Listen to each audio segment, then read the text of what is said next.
Hello friends, beware of kale and spinach. What on earth could this video be about, right? I'm the whole doctor, I'm all about plant-based nutrition being the best thing for everybody.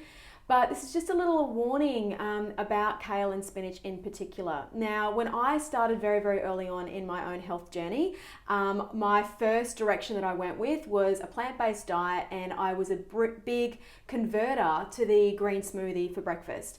So I ate like this for years, really. I was having a green smoothie every morning, typically the same ingredients each and every week. There would be raw kale, raw spinach, very rarely I would put berries in there. There would be some lemon, there would be some green apple, and I think that was pretty much consistently it. And sure, these are amazing foods. I'm a big supporter of juicing in the right way, of smoothies in the right way.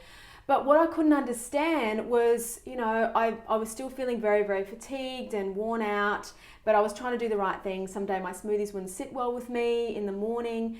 And then I went to my GP, as you do, healthy young female of reproductive age. You get your bloods done every so often, and particularly being vegetarian at the time, my GP was trying to be responsible and checking my iron and B12 levels. And I was really surprised to find out that I was iron deficient.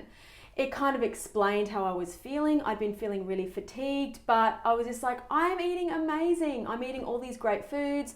And then I started thinking, this is the thing that goes with being vegetarian. It's pretty frustrating. I guess I'll just go on iron supplements and just accept that this is sort of my lot in life, eating a plant-based diet. How wrong I was. And I didn't really understand why. There was a little piece of that puzzle that wasn't actually adding up for me. And it wasn't until I started doing a little bit more research, learning a lot more about plant-based nutrition, and hearing about this little cheeky beast called oxalates. Now, basically, oxalates are at very high levels, particularly in foods like spinach. And what oxalates do, unfortunately, is the higher they are in proportion to iron in particular, they will actually impair your body's ability to absorb the iron in that food when there's oxalates hanging around.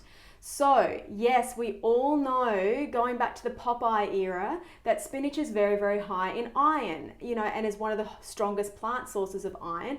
Very true. Black beans are another one.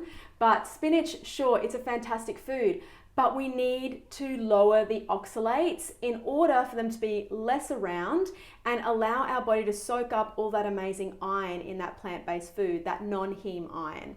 So how do we get rid of the oxalates? It's very simple, my friends. We just cook the spinach. You just wilt it slightly. It doesn't have to be like overcooked and disgusting as spinach sometimes is when it's been really abused in a fry pan or in other methods of cooking.